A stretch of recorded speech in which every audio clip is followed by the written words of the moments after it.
Good afternoon, everyone. Welcome to That the Works of God Might Be Displayed, Disability in Creation. I'm Charlene Katra, Executive Director of the National Catholic Partnership on Disability. I am elated to be here for the first time on your campus this year, and to see two panel discussions on disability at this conference is fantastic. Our office is located in Washington, D.C. I have a brochure up here just for your interest if you'd like to look at it or pick one up later before you leave. It highlights some of our collaboration and partnerships with colleges and universities, which we're certainly wanting to do more and more of. And again, so happy to be here on this campus today. It is my great honor to introduce our three esteemed panelists for this discussion. We will be introduced and they will speak in the same order that's found in your program. First, we have Father Matthew Schneider. He's a priest with the Legionnaires of Christ, the author of God Loves the Autistic Mind, prayer guide for those on the spectrum and those who love us. Author of many tweets and popular articles, and an adjunct professor of theology at Belmont Abbey College. Second, we have Sara Kahn. She's a PhD student in philosophy here at the University of Notre Dame. Her research focuses on the metaphysical, epistemological, and ethical issues surrounding marginalization, particularly disability and cognitive disability. And still, another talent, Maria Sermersheim is pursuing the Master's of Theology studies here at Notre Dame, from where she obtained her bachelor's degree in 2022. She calls Evansville, Indiana home, and she is a monthly columnist for her diocesan newspaper, The Message. Please join me in giving all three of them a warm welcome.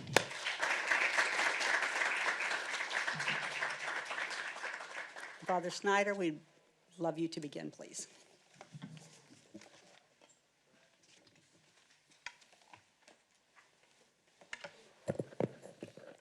So the goal of this presentation, I guess I should introduce the topic of the presentation. I was thinking she was going to say the title of the presentation. The presentation is called Created Autistically in the Image and Likeness of God. And the goal of this presentation is to examine the image of likeness of God in autistic people. Obviously, as members of the species Homo sapiens, endowed with a rational soul from conception, all of us are made in the image of God and capable of his likeness through our union with him. However, what is of interest here is how specific autistic traits reflect God's image and likeness. This presentation will go from well-established theology to more speculative theology. It will do so in 3 or 4 stages. First, we'll have a survey of the ideas behind the image and likeness of God. Second, we'll look at the image and likeness in the context of disability. Third, we'll look at some of the theological reflection linked to autism. Depending on time, this section may be skipped because that's the least developed of the 4. And finally, we'll look at some specific autistic traits to see if we can see specific reflections of the image and likeness of God in there. I hope to expand this later to a full article, so if anybody has any sources afterwards or any kind of extra thoughts, please feel free to share them with me. So anyway, so moving on to the image of God in general, first part. The concept of the image and likeness of God is usually traced back to Genesis 1, 26 to 27, which is the creation of humanity in the 7-day creation story. God said, "Let us make man in our image, after our likeness." God created man in his own image. In the image of God, he created him. Male and female, he created him. In the New Testament, we see that the image and likeness are applied most especially to Jesus. Colossians 1:15 and 19, for example, he is the image of the invisible God, the firstborn of all creation. In him, all the fullness of God was pleased to dwell. Thus, Jesus becomes that fullness of the divine image and likeness in human nature. Many take the use of image and likeness of God in Genesis 1 as a form of Hebrew parallelism that is simply used for emphasis. Don Stewart, for example, describes the two terms thusly. Image means idols, statues, or some artistic representation of things that are physical. Likeness has the idea of some type of representation. Then Stewart notes the two words are actually synonymous. Others tend to distinguish the two, making image relate to our natural resemblance of God in our intellect and will, while likeness relates to something beyond the natural. The likeness refers in this way both to the preternatural gifts of Adam and Eve and to the supernatural gifts we receive by union with Christ. In this view, Adam only had the image and not the likeness after the fall. The latter view was more common among the medieval interpreters, while the former is more common among modern interpreters. Instead of really picking a side in debate, I think it's better to try and integrate elements of both of these two views of how you view the two terms. Moving on, we can see in the Second Vatican Council, Gaudium et Spes 22 notes, Christ, by the revelation of the mystery of the Father and of his love, fully reveals man to himself and makes his supreme calling clear. It notes that the above quote from Colossians, then continues, to the sons of Adam he restores the divine likeness which had been disfigured from the first sin onward. Obviously following that more medieval way of interpreting the image and likeness. In revealing us to ourselves, Jesus reveals the full image and likeness of God, and by our transformation to him and union with him, we can start to reflect that image and likeness more fully. This is the mystery of Christian life, where we both are the image and likeness of God, and we become the image and likeness of God. John Paul II adds a lot to the discourse on the image and likeness of God in his Theology of the Body. 4 of his points are worth noting.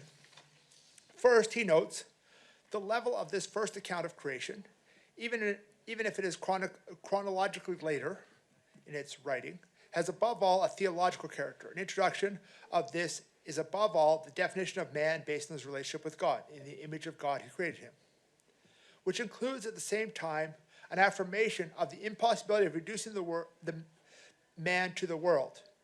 Already in light of the Bible's first sentences, man can neither be understood nor explained in his full depth, with the categories taken from the world, that is, from the visible totality of bodies. Nevertheless, man is a body. That was a kind of extended quote from the Pope. This shows that the image of God is about relationship. The relationship between God and man is at the core of this reality. Thus, we are an image, in a way, insofar as we are united to God. Disabilities like autism do not create an obstacle for union with God. At the same time, this speaks to the image of God in man qua bodily creature. This creates a challenge for a theology of disability in identifying how this body, which is different in ways others see as a defect, is also just as much the image of God as a non-disabled body.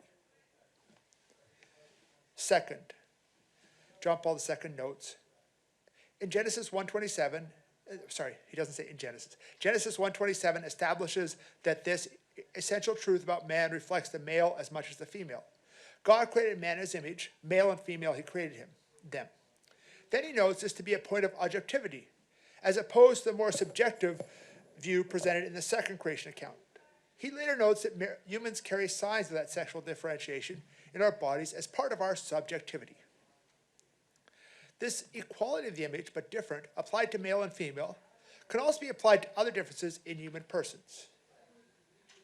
The signs of sexual differentiation can be seen similarly to signs of ability differentiation. Below, Kinnard will expand the male-female distinctions here to the abled and disabled. Third, John Paul asks about the communion of persons as showing the image of God. He states, in the account of Genesis 2, by contrast, the first 2 points he was referring to Genesis 1, does not speak of the image of God, but reveals in the manner proper to it that the complete and definitive creation of man expressed itself, giving life to the communio personatum, the communion of persons, that man and woman form. We can deduce that man became the image of God, not only through his own humanity, but also through the communion of persons.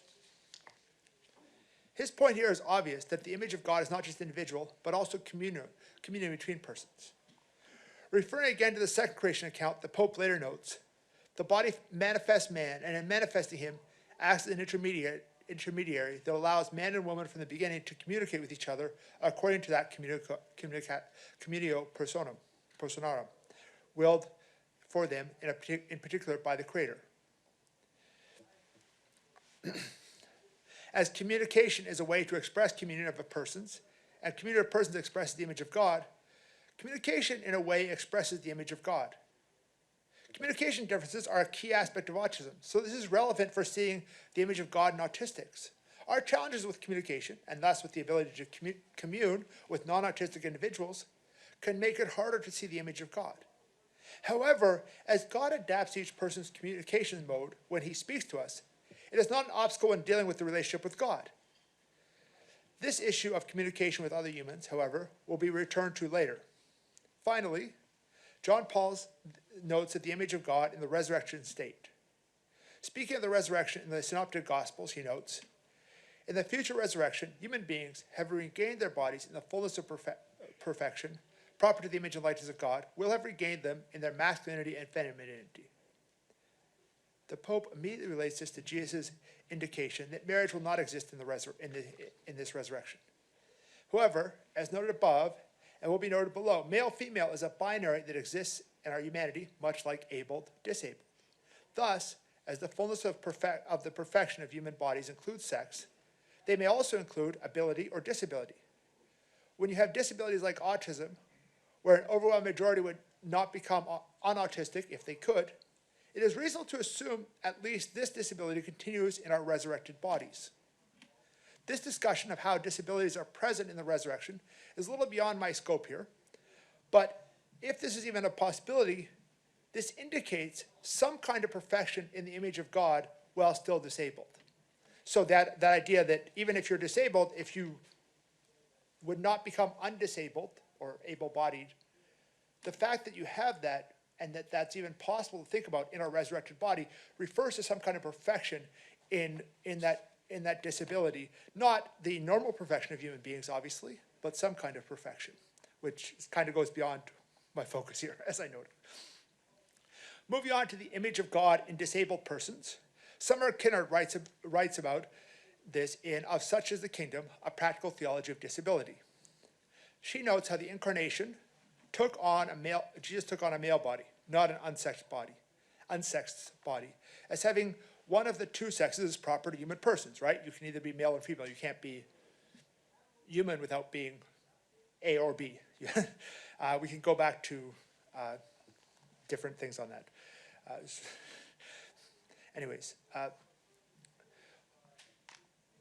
When we put on Christ, moving from the image to the likeness, we do not lose our sex, our native country, etc. But putting on Christ transcends such divisions. Like sex, we either are abled or disabled, although with much more of a spectrum than there is with sex. Kinnard notes, the prerequisite for holiness is not bodily sex or bodily ability, but being made in God's image and being restored in God's image through baptism and the whole life of faith as members of Christ's body. Kinnard is Orthodox, so her focus is entirely on the image, while many of us in the West would speak of the created image and then made whole in the likeness through baptism. But I don't think this linguistic difference points to a really significant or large underlying theoretical difference. It's more of just a linguistic difference between the two sides of Christendom. We are made abled or not at conception, then receive the fullness of the image and likeness through the Christian life. This fullness is a spirituality that is independent of one's ability or lack thereof. Kinnard links this limitedness we have through disability with humility, as a virtue shared between man and God in his kenosis. She continues, it is important to understand the gift of limitedness, because we imitate Christ in what God has given us. The limits we are given in disabled bodies do not limit our ability to become holy or believe. She goes on to note that even those unable to express their own faith due to intellectual disabilities can be brought along by the faith of others, like happens with infants. Being limited is becoming like the Son in his kenosis, as we see in Philippians 2. Though he, the Son, was in the form of God, he did not account equality with God as a thing to be grasped, but emptied himself, taking the form of a servant, being born in the likeness of men, and being found human in form, he humbled himself and became obedient unto death, even death on the cross. God limited himself in the incarnation. Thus, when we are aware of our limitations, such as our disabilities, we can imitate God and image him in a way those without such limitations cannot. Such limitations teach us the virtue of humility. Kinnard seems to link being restored to the image of God with holiness. When she summarizes this part of her work, Just as humans, male and female, are made in God's image and can be holy, so people without or with disabilities are made in God's image and can be holy. Here we can add from John Paul II's discourse above that this enters into our subjectivity, not just our objectivity. An autistic person objectively has different brain structure, but also gives us a different subjective experience of reality, much like men and women have different subjective experiences of reality. The saints are most fully the image and likeness of God for the same reason they are most holy, their deep union with God and distinctions like distinctions like male, female, or able, disabled are not obstacles to that union with God like the saints. Looking at the time, I'm going to skip the third section, which is on St. Basil, the unity of God, and the internal Trinitarian relationships. If somebody wants to ask me afterwards, they can. So moving on to the last section, the image of God in autism. This section gets quite speculative.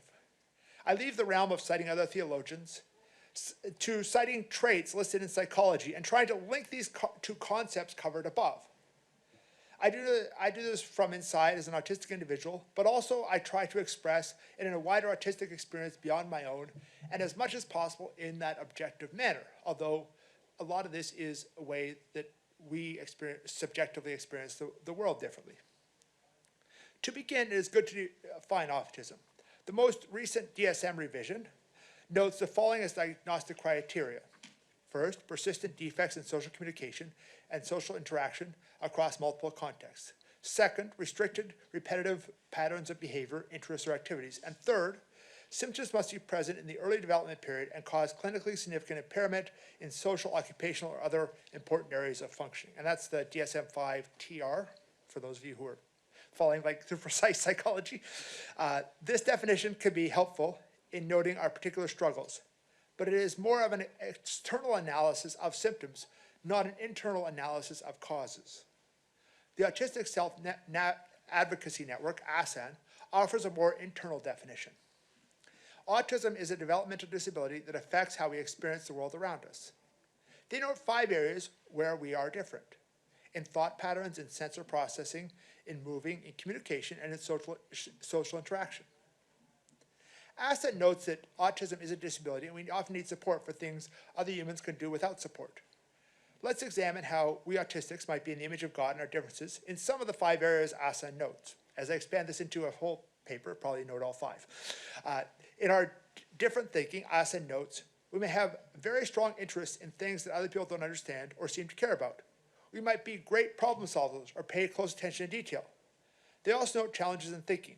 We might have trouble with executive functioning, like figuring out how to start or finish a task, moving on to a new task, or making decisions. Routines are important for many autistic people. It can be hard for us to deal with surprises or unexpected changes. I think both aspects can reflect the image and likeness of God, along with a third way, combining them. As humans, one way we are the image and likeness of God is in our intellect, in our ability to grasp information. However, all human grasping of information is far less than what God knows. Instead of focusing a limited amount on a broad range of information, autistic minds tend to go deeper in a more limited sector of information. In this way, our knowledge images God's knowledge more fully in that sector, while admittedly imaging it less in other sectors. As an aside, this might be part of why you probably run into more in academia than in other fields, because that very much seems like a lot, like that would make good academia, hence why I'm here. Anyways, at the same time, our challenges with organization or changes can be a chance to reflect Jesus' image in his kenotic humility, his kenosis. My tendency to have a shutdown if the schedule changes or other autistic challenges with executive function are a reminder of the limitations in human nature and an invitation to humility. Combining our different aspects of thinking, autistic individuals often have a very different mode of thinking where miss aspects most others are aware of, but pick up aspects most others miss. As God sees everything, the variety of human ways of seeing that see each different aspect of reality image him in those variety of ways. The spectrum of human perspectives as a whole also are in God's image and likeness and communion, showing the variety of spectrums coming together to show more fully God's full perspective than any one human perspective can. It's how the communion of all of us, in all of us seeing God in different ways, provides more of a fullness of God's image than any one of us can provide in our own relationship with him, and having that different perspective from autism can be helpful in providing that wider spectrum of imaging God. In our sensory differences, Assen notes, we might be extra sensitive to things like bright lights or loud sounds. We might have trouble understanding what we hear or what our senses tell us. We might not notice if we are in pain or hungry. We might do the same movement over and over again. This is called stimming and it helps regulate our senses. In large part, our sensory differences do not come so much from an issue with senses themselves, but in how filters between direct sense experience and the conscious experience of our brain and mind are different. We all have filters in our brain that categorize sense experiences for us subconsciously.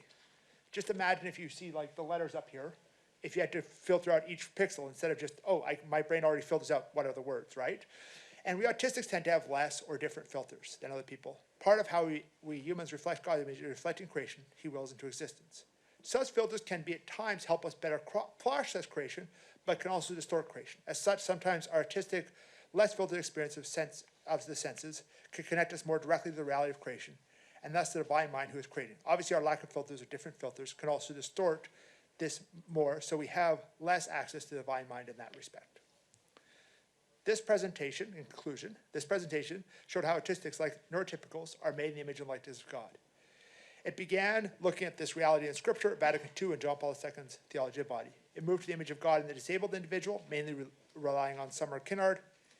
It concluded with some aspects of autism related to God's image. Ultimately, it shows us that despite our disability, we can image God in unique ways, such as our simplicity, our amazement at the realities we are unable to grasp, and our different mode of grasping information, our lack of sensory filters, and in our literal use of language.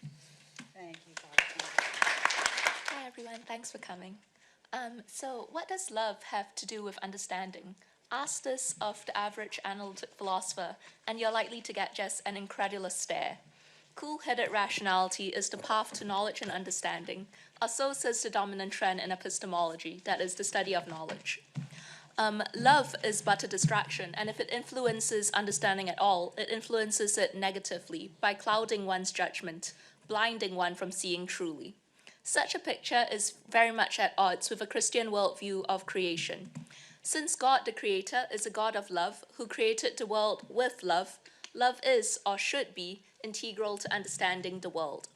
So my talk today explores how love and a loving gaze enables special insights about what is good in the created world. So more specifically, it's concerned with caregiver testimony about the good in the lives of the cognitively disabled. Cognitive disability, in particular, inspires a kind of distaste in secular society. Many people tend to assume unreflectively that life with cognitive disability is not worth living, while others even doubt the very personhood of the cognitively disabled. All too often, caregivers of the cognitively disabled try to speak up on their charges' behalf, testifying to the good in their lives. But all too often, such testimony is dismissed as wishful thinking or due to delusions of love. In what follows, I will explore the rationale behind these two challenges and then explain why I think that neither holds up to scrutiny. After that, I'll offer two positive reasons to think that love and care renders caregiver testimony reliable or even especially insightful. Okay, so let's begin with the worry that caregiver testimony might be due to wishful thinking. The idea is, caregivers might be misled into thinking more favorably about the well-being of their charges because they love their charges very much and are very invested in their well-being. It would be very depressing to spend so much time and effort caring for their charges while knowing that there's not really that many good-making things in their lives. It's much more psychologically comfortable for caregivers to believe that their charges are doing well. But this shouldn't be taken to reflect a rational evaluation of the good in their lives. So if you happen to be familiar with the literature on disability positive testimony, you're likely to have noticed that this line of argument is strikingly similar to an objection that's sometimes raised against personal testimony from physically disabled people. Physically disabled people might think they're fine, so this objection goes. But that's just because it's better psychologically for them to think so than to be fully aware of their misfortune all the time. Their preferences have adapted to avoid disappointment and frustration with their lot in life.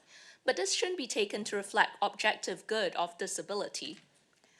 So disability theorists have recognized this objection as a strong objection to disability positive testimony. Accordingly, quite a bit of effort has been put into responding to it.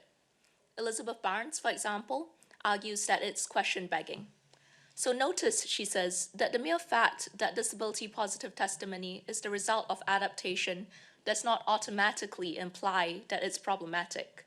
This is because different evaluative attitudes plausibly affect survival, and so it's likely that many of our evaluative attitudes have been shaped by adaptation in some way.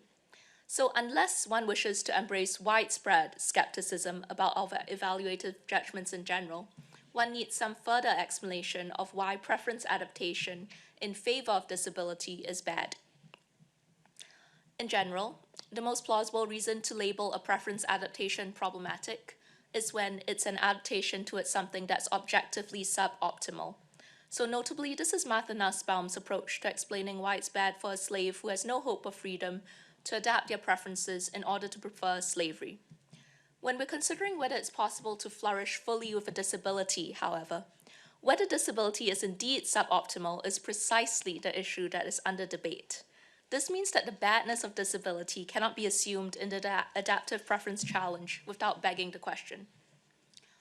So given the strong parallels between this objection and the wishful thinking objection to caregiver testimony, responses to the former can also be imported as a response to the latter. When the issue in question is precisely whether there is value in the lives of the cognitively disabled, dismissing caregiver testimony automatically as wishful thinking is question begging. Okay, so moving on to the second worry about caregiver testimony, namely that it's due to delusions of love. So this might sound kind of similar to the wishful thinking objection, but it is distinct. Whereas the psychological mechanism underlying the wishful thinking worry was grounded on the caregiver herself and what is psychologically good for her, the delusions of love worry is based instead on the relationship between the caregiver and her charge. The worry is that love prompts or even requires one to see the beloved with special favor, which in turn compromises objectivity. So consider the following scenario. Tom hears from some acquaintance that Anna was seen hitting a cat. Ordinarily, Tom might form the belief that Anna's cruel to animals. Suppose, however, that Anna is Tom's wife, whom he loves dearly. In this case, Tom might resist judging Anna to be cruel. He might instead think that maybe Anna has some good reason for doing what she did, or that the observer misidentified the cat beater and it's not Anna after all. Intuitively, it doesn't seem like Tom's differential beliefs in the two scenarios are unprincipled. The fact that Anna is Tom's beloved wife, it seems, makes all the difference. To love someone involves thinking well of them, which in turn places norms on the beliefs that we form about them and our methods of forming those beliefs.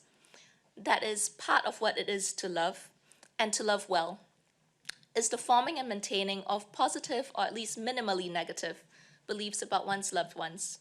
This is the idea of epistemic partiality, which has been endorsed, for example, by Sara. The problem, however, is that these norms, they come apart from the practices that epistemology, that is the study of knowledge, recommends for good belief formation. In other words, love recommends epistemic practices that contravene the normal standards of epistemic responsibility and justification. It might be good for Tom to form beliefs favorable of Anna, but from a purely epistemic point of view, it still isn't the most rational belief to form. Let's return to the case of caregiver testimony. Looking at it through the lens of the epistemic partiality view, the idea is that the close loving bond between caregiver and her charge may be the reason the caregiver has very positive views of the well-being of the charge. And moreover, this isn't a failure on the caregiver's part. It's part of what makes her love for her charge good. Nonetheless, the worry is that from a purely epistemic point of view, knowledge of this love bias should give us reason to be more skeptical of caregiver testimony. Okay, so the first thing I'd like to say about this is that there are specific reasons to reject epistemic partiality deriving from love. So that is, I don't think that love should justify going against good practices of belief formation.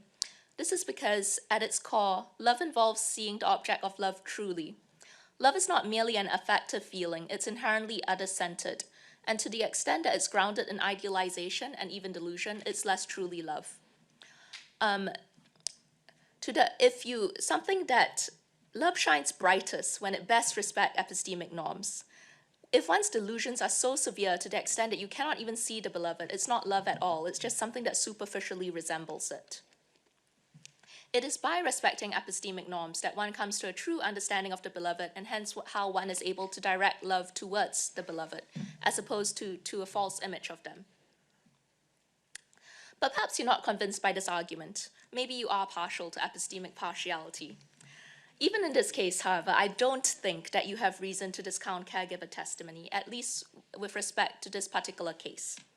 This is because it doesn't seem likely that epistemic partiality should extend to well-being related features of the beloved. So finding out that your loved one has developed a chronic illness or has lost all their money isn't or shouldn't be a reason to stop loving them in the way that finding out, perhaps, that they are vicious or evil or manipulative would be.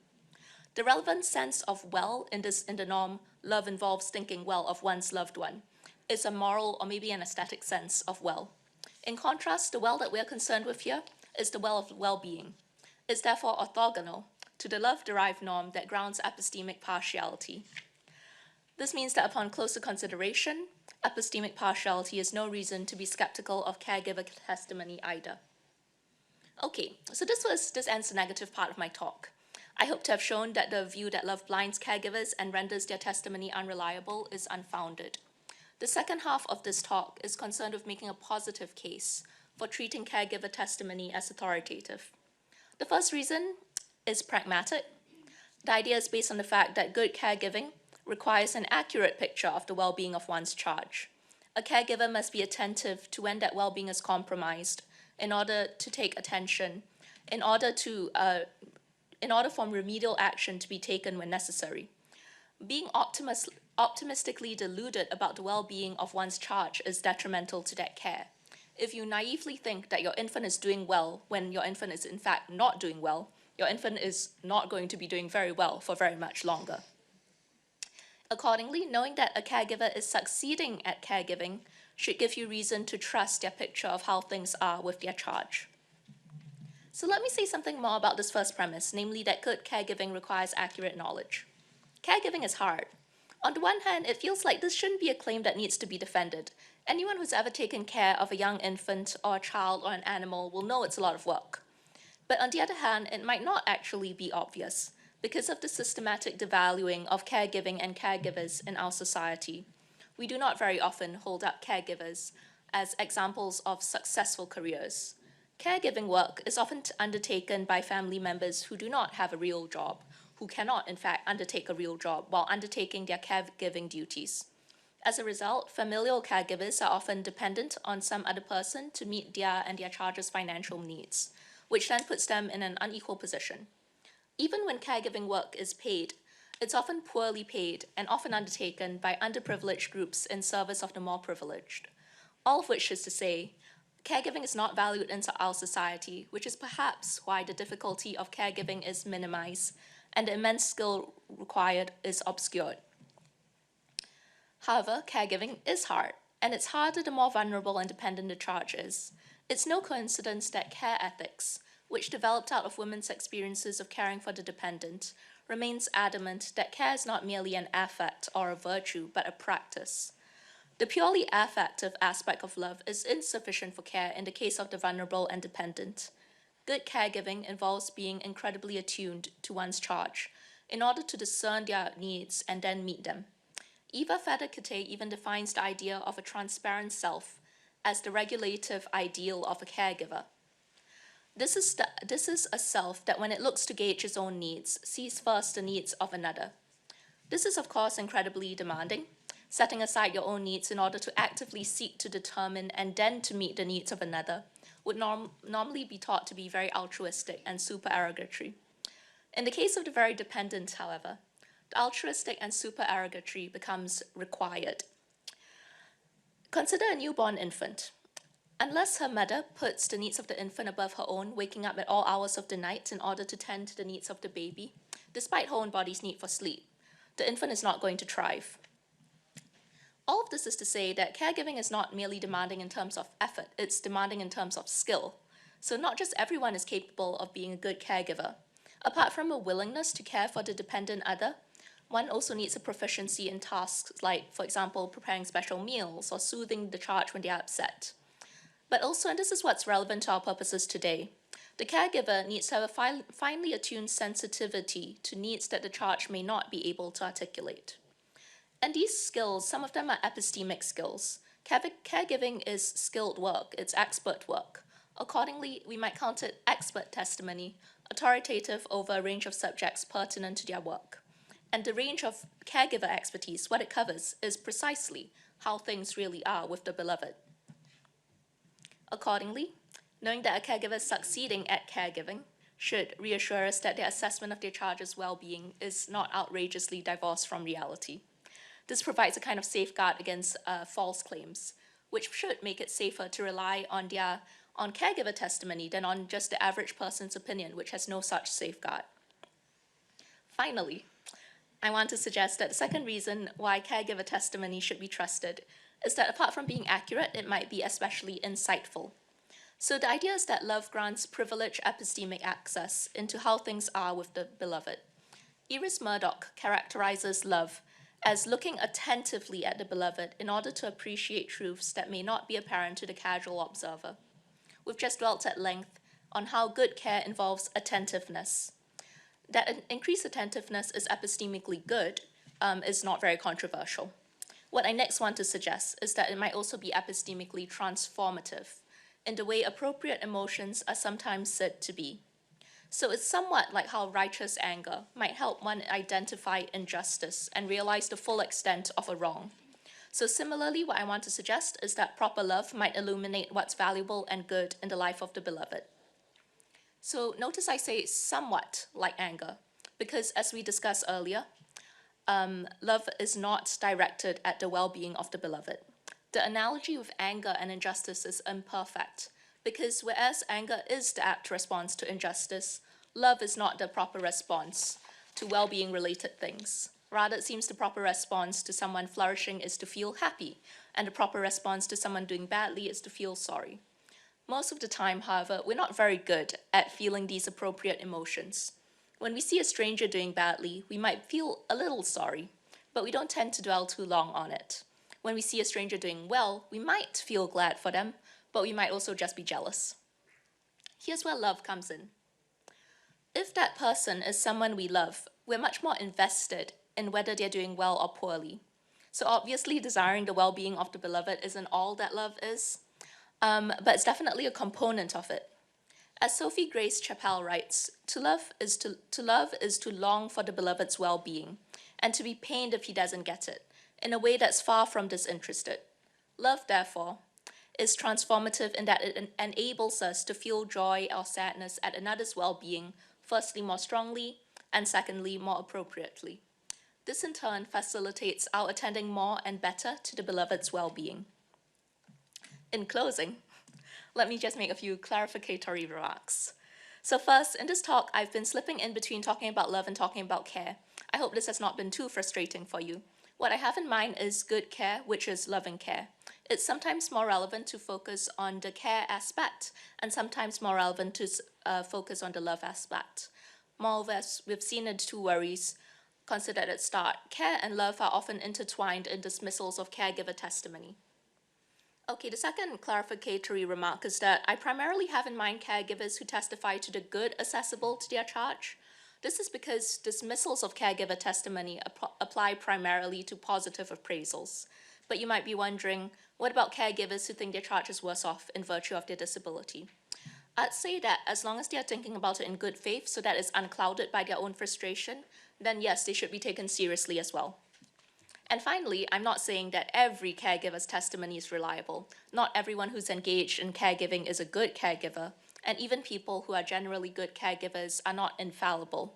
All I want to do in this talk is just counter some of the dismissals of caregiver testimony and articulate some reasons why we should instead take it more seriously. And if I've succeeded at that to any extent, I'd be quite happy. Thank you. All right. And with that, we come to the final talk. Behold the glory of God in blindness, the problem of physical evil. The healing of the man born blind in the 9th chapter of the Gospel according to John perplexes me in many ways, and I love it. Today, though, I will restrain myself to one question in particular, a question that John raises but does not precisely or satisfactorily for me answer, because the entire passage is more concerned with Christ's glory and the blind man's belief, and it is so rich. You should go reread this passage, read some good commentaries on it. But I'm going to talk about my question, which halts me in the first 3 verses. Why is the man born blind in the first place? If God made creation good, and he even made humankind very good, whence comes this imperfection? As John recounts it, when Jesus and his disciples happen upon the man who was blind from birth, the disciples ask Jesus, who sinned to warrant the man to be born blind? Jesus' answer is jarring. The man's blindness is not the consequence of his or his parents' sin, as some conventional wisdom taught. Divine wisdom himself, Christ, taught that the man was born blind, quote, so that the works of God might be made visible through him, end quote.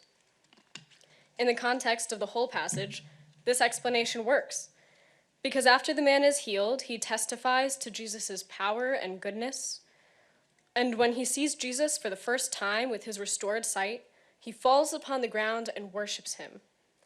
This prostration occurs often in the Synoptic Gospels, but it only occurs this once in the Gospel according to John. The works of God are fairly evident, I would venture to say, when the man born blind is able to see, when he demonstrates his trusting belief in Christ's power and goodness on trial, and when he meets Jesus and worships him. But the question remains for me. Does Jesus' answer suffice for every case of blindness or other congenital diseases or disabilities? Is such physical imperfection intended to manifest the works of God in some way?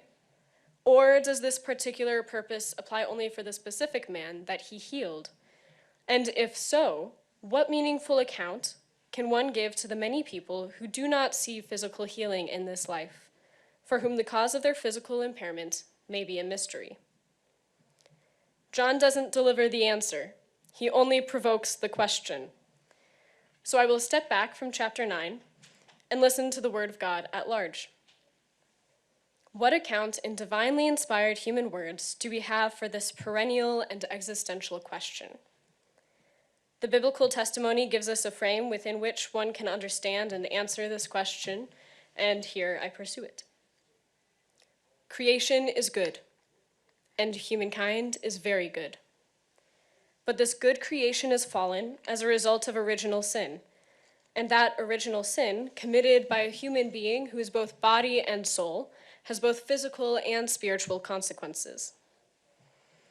Our flesh is subject to corruption. Death has entered the world, and it affects us at the end of our lives, yes, but failures of the flesh abound throughout our lives. As good as creation is, it is not perfect. This world is in a state of journeying to its final end, and this providential economy of grace and salvation is, in the created time, the will of God. The final end, even beyond heaven, is the second coming of Christ, the new heaven and the new earth.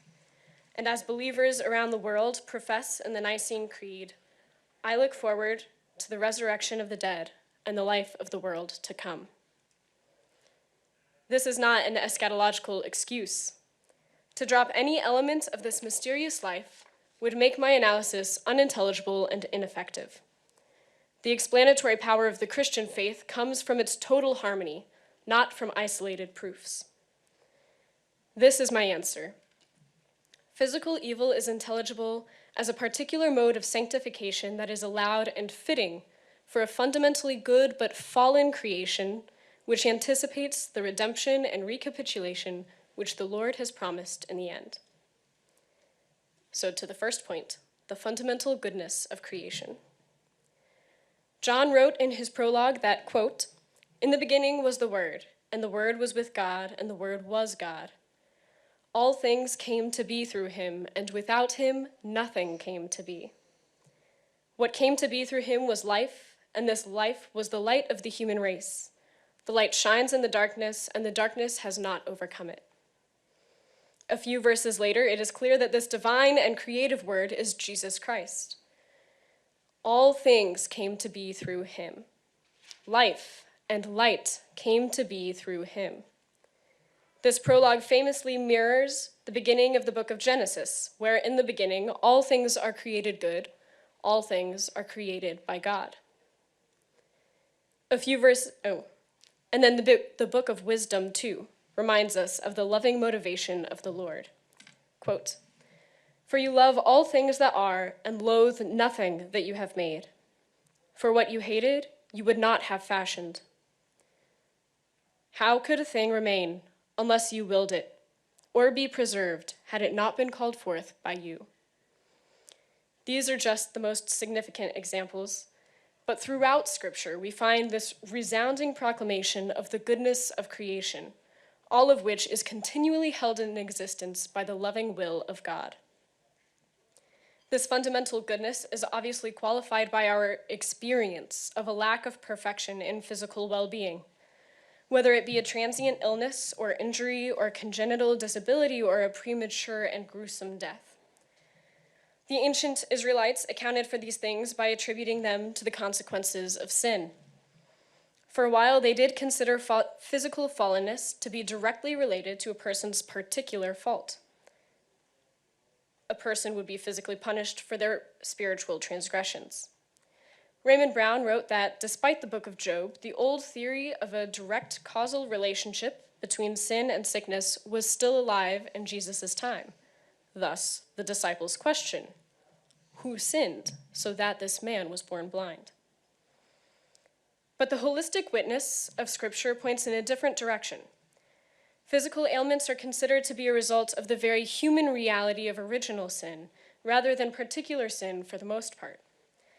As St. Paul described it in his letter to the Romans, quote, "Creation was made subject to futility, not of its own accord, but by him who once subjected it. Yet not without hope, because the world itself will be freed from its slavery to corruption and share in the glorious freedom of the children of God." We are all subject to futility. All too briefly, I would like to note the New York Times article from earlier this year that reported atrociously high rates of false positives for prenatal tests of rare genetic disorders. Admittedly, the data is limited and the science is new, but Sarah Cliff and Atish Bhatia wrote of the genuine anguish of parents who were encouraged to consider aborting their babies in light of the prenatal diagnoses. According to the study, approximately 85% of positive results for more rare genetic diseases were incorrect. The parents who receive these positive results invest in further, very expensive testing, and until the health of their child is verified, if they can afford these expensive tests, they are told that they, quote, "face tough decisions related to their child's quality of life, which Ms. Bannon took to mean a choice about whether to end the pregnancy," end quote. Ms. Bannon's result was a false positive. In at least one case reported in the article, the baby was aborted before the results of a second test revealed that the baby was totally healthy. And one is too many. And the deaths of those children who were accurately diagnosed are just as tragic as those of the babies who were misdiagnosed. The fundamental goodness of creation is not nullified by imperfection. We are all imperfect. We are all subject to futility. We simply possess different aspects of the evidence. This brings me to the second point: the providential particularity of sanctification in this present life. Returning to the man born blind, I quote John Chrysostom at length. Quote, "What, says someone, did he suffer wrong for the glory of God? What wrong? Tell me. For what if God had never willed to produce him at all? But I assert that he even received benefit from his blindness, since he recovered the sight of the eyes within. What were the Jews profited by their eyes? They incurred the heavier punishment, being blinded even while they saw. And what injury had this man by his blindness? For by means of it he recovered sight. As then the evils of the present life are not evils, so neither are the good things good. Sin alone is evil, but blindness is not an evil. And he who had brought this man from not being into being had also power to leave him as he was. End quote. Sin alone is an evil, blindness is not, and the evils and goods of this life are neither evils nor goods. For this particular man, his blindness benefited him because through his healing he came to know Christ. It was not because of his physical sight that he glorified God, it was because of the loving divine action in his life. Healing, divine action, yes, but it was his acceptance of Christ, his willingness to believe, to go to the pool of Siloam upon the Lord's command, that saved him, not his sight of the blue sky. Sin alone is an evil, and everything in this life can somehow sanctify each of us and those around us. This is the wisdom evinced by Job, which is why Raymond Brown referenced him earlier. Again at length, because it's worth it, I quote Michael Legaspi. Quote, Job emphasizes his passive position. It belongs to him and to all humans to receive their fortunes from God. As such, humans are not in a position to decide what they receive. The point is rather that labels applied to fates and events, by which one considers them either good or evil, serve only to confuse and fragment perception. To evaluate things in this way is to opt for terms that correspond to the subjectivity of the recipient, not the intent of the giver or even the nature of the gift. It is to break with the givenness and goodness of the world as circumscribed by God. Thinking in terms of value is the same kind of cognition exemplified by Eve and associated with the forbidden fruit. The knowledge of good and evil attained by Adam and Eve is here disowned by Job when he says, "The Lord gives and the Lord takes away. Blessed be the name of the Lord." For in his willingness to receive both good and evil alike, Job renders the distinction between them useless. It belongs to humans to receive their lot from God. End quote. This doesn't mean that suffering is ignored.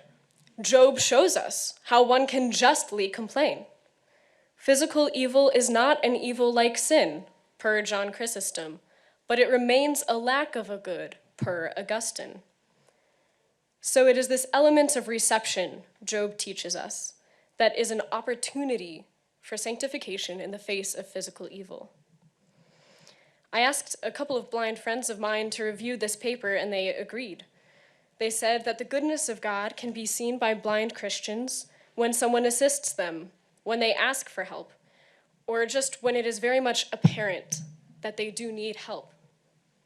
For kids or independently minded, blind individuals, it is hard to accept the limitations and abandonment of one's pride to divine providence.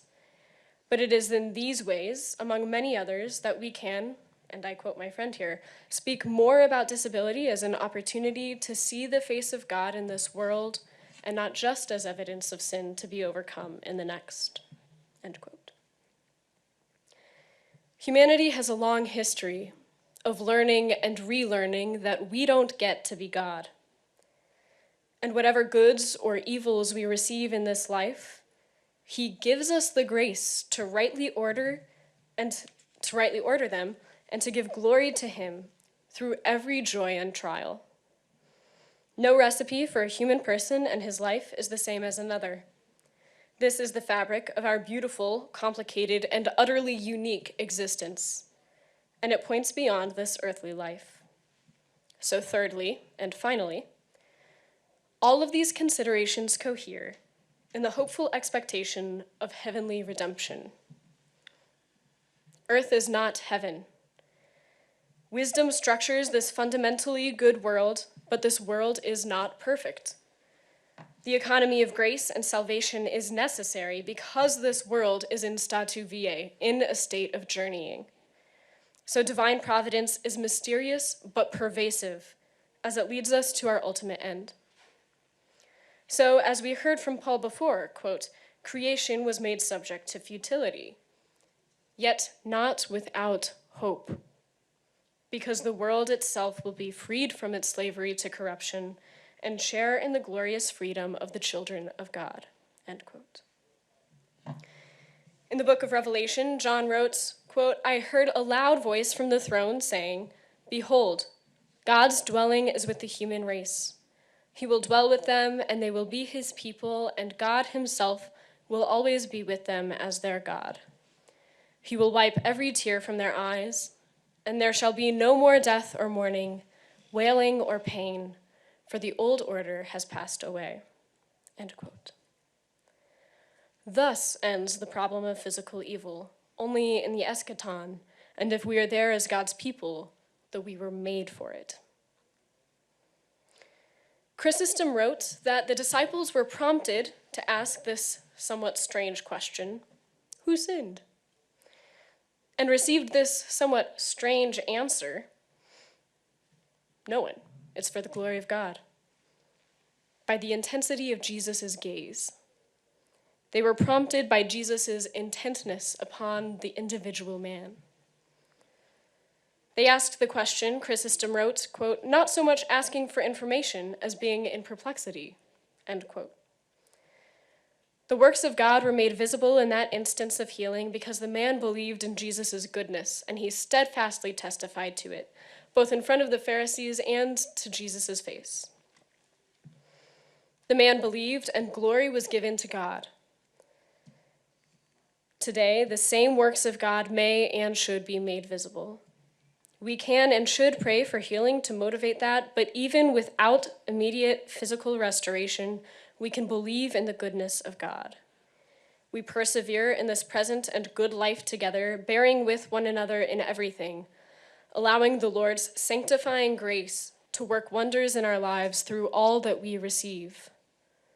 This is the work of the Lord made manifest, and for that we should give glory to God.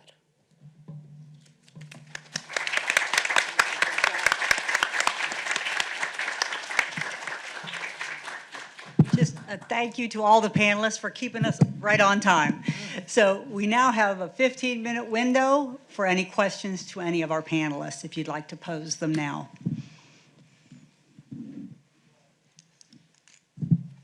If nobody else has a question, I had a question for Sara here. So my question is more related when you have caregiver testimony, that's caregiver testimony about a specific treatment, and the evidence for that treatment is highly questionable. Like sometimes you'll have people who, at least in the autism community, you'll have parents who insist on this treatment and all the medical research says that's complete quackery, or they insist on this treatment and medical research actually says it's dangerous and harms autistic children. And so how would you deal with that aspect of a caregiver testimony? Yeah, so that was not actually the kind of testimony I had in mind. So the debate that I am interacting with here is the one between people like Eva Kate and Peter Singer. So I'm not sure if you're familiar with these names, but here's the thumbnail here's the thumbnail introduction to it.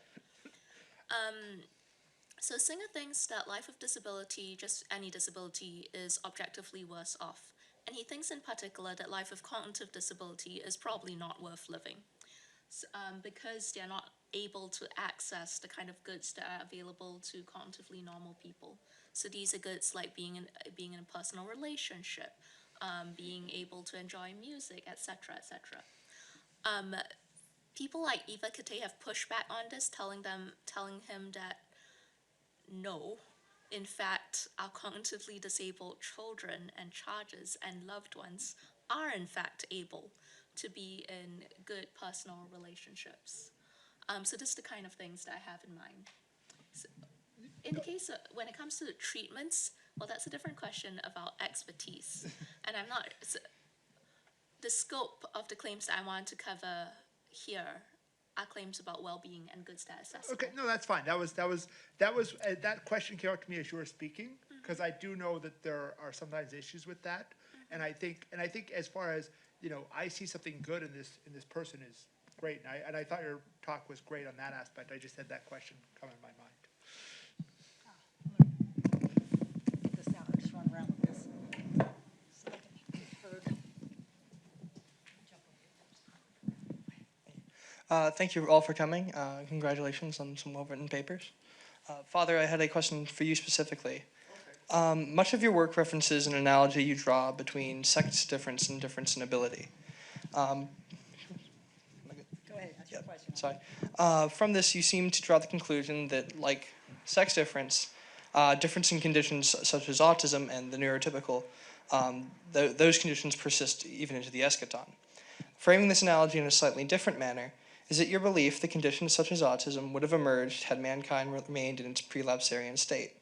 I particularly ask this due to the character of the sex distinction as being integral to mankind's call to be, quote, fruitful and multiply. Do you see such an integrability to conditions such as autism, and how would a yes or no differentiate within your work? That's a good question. I hadn't really got into that question when I was thinking about it, and that's definitely a question. Now that I think about writing it as a further article, I should address. I think the question I don't have a precise answer. We could see that what kind of diversity would have existed, because I think there would have been other diversity if they hadn't sinned. Like I think we'd have diversity of races had Adam and Eve sinned or not, if humankind was unfollowed all over the world. And so there's certain disabilities I don't see an issue with saying they could have existed before the fall. I would not say it precise for sure. I'd have to think about that a little more, but it's a good question. Go ahead, Mary. One more question. Okay, is this on? Okay. This is actually more of a comment, but it's for Sara.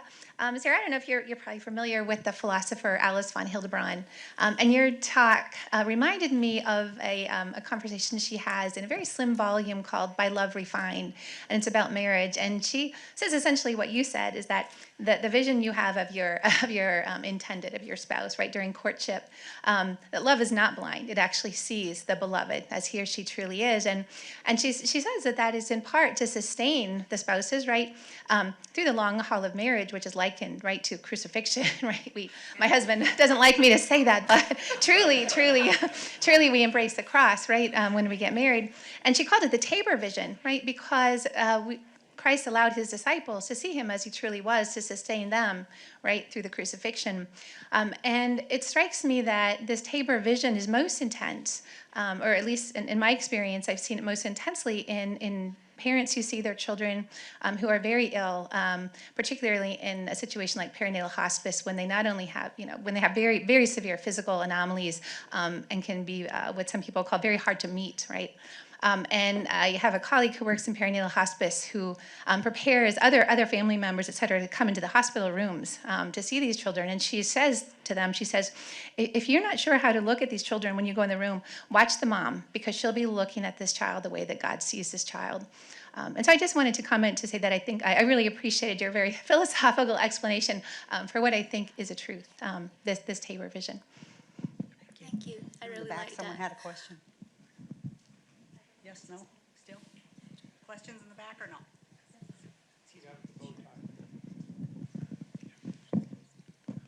Thank you very much for your presentation. So this is a sort of like a theological question. So I'm a practicing pediatrician, and I take care of a lot of kids with disabilities. And I have a very precocious middle school patient who has a connexin deficiency. So he has deafness, severe deafness. And so everything gets signed. And his family also is devout Catholic. And his question was, disability implies something wrong, but in heaven will people be disabled? And his take is, I hear things better than anybody because I only focus on the noise that I need to focus on, and I don't hear all the other noise around me. And he's like, I'm the happiest kid in my school. So is there a role for disability in heaven? Have we completely misidentified the term by using disability? Can I say something on this? Okay. My first jump is just to say it's very undecided on this question. It came up a lot in my research, and there are many different ideas. I land on eye has not seen, what God has in store. You know, like we do not know, man cannot imagine. I think we'll be redeemed in a way that, yeah, surpasses imagination. And so I can't really offer a pure hypothesis on that. But to just give you some interesting food for thought, one of my friends, she brought up this idea that she'd heard of how the martyrs retain their wounds in heaven, and so insofar as her blindness has been a cross that is like made to fit for her, perhaps in some way she'll carry that through. But my other friend was saying she thinks of it beautifully in terms of like her sight has been reserved for the face of God. And in that case, it will be healed, but maybe not healed in our precise understanding. Eye has not seen, ear has not heard, you know. That's where I land with a couple of interesting considerations. Do you have anything? I think I'd be kind of the same, where I'd kind of land more on the, it seems probable that at least some of them, especially I think there's a sense that in heaven, like God communicates to us in a way that is appropriate for us. Like when I speak to God, I hear his voice in English, not in, Chinese or Portuguese or anything like that, right? And people in China and Portugal hear him in their language. And I think in the same way, like my book, I talk a lot about how we speak to God autistically and God will speak to us autistically, at least on this world. The same thing I would think with a deaf person. When they speak to God, they're going to hear God in a way. He's going to assign his responses to them in a way, as opposed to speak them. And I think in that you can see something of in the eschaton, in heaven, where that's a continuation of that form of communication you have with God in your prayer here on earth. So I'm Isaac Kimmel. I'm a doctoral candidate in the sociology department. This was a great panel. Father Matthew, I have two brothers who have Asperger's syndrome, and so your talk was really personally significant. And then Maria, I had a freak near-death experience this year, and so I've been chewing a lot on physical evil. My question's for Sara, though. Pardon me. Y'all's are great, but bracket, yeah.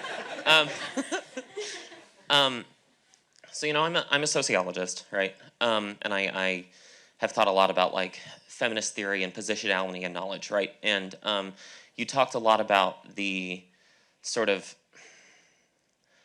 the devaluing of caregiving and the devaluing of caregiver testimony as, well, the relationship between that and the devaluing of caregiving, right? So distrust of testimony and caregiving. And like, I'm curious as to sort of which way the causal arrow points there, right? Like, is caregiving dismissed because it's not a good source of knowledge, or is it not a good source of knowledge because it's dismissed? Does that make sense? A Euthyphro style problem for knowledge and caregiving. Yeah. Okay.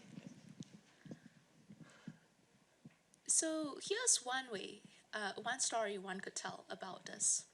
So when we hear each other, when we accept testimony, there's one thing that a judgment that we need to make. Every testimonial exchange, we need to have a judgment of the credibility of the other person. How reliable is this person? What are we going to take them to? How much weight are we going to give to their testimony? This is tied in lots of ways with what sometimes people call identity power or social power. And this is tied to your position or your status in society. So we tend to trust someone like a professor. We trust them more than, say, the janitor. Even if the subject in question doesn't seem pertinent to the professor's area of expertise. It's just the way that we are wired. Sometimes people call this testimonial injustice, where people do not receive their due share of credibility that is being believed.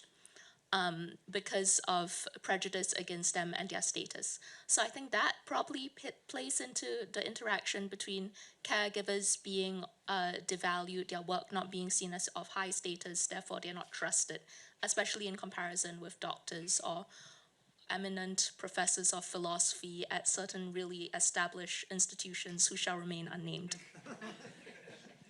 Thanks. Another question? We've got a couple more minutes.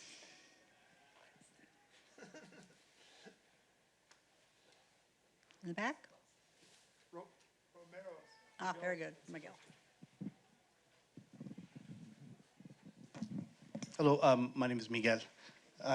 I teach theology at Salve Regina University.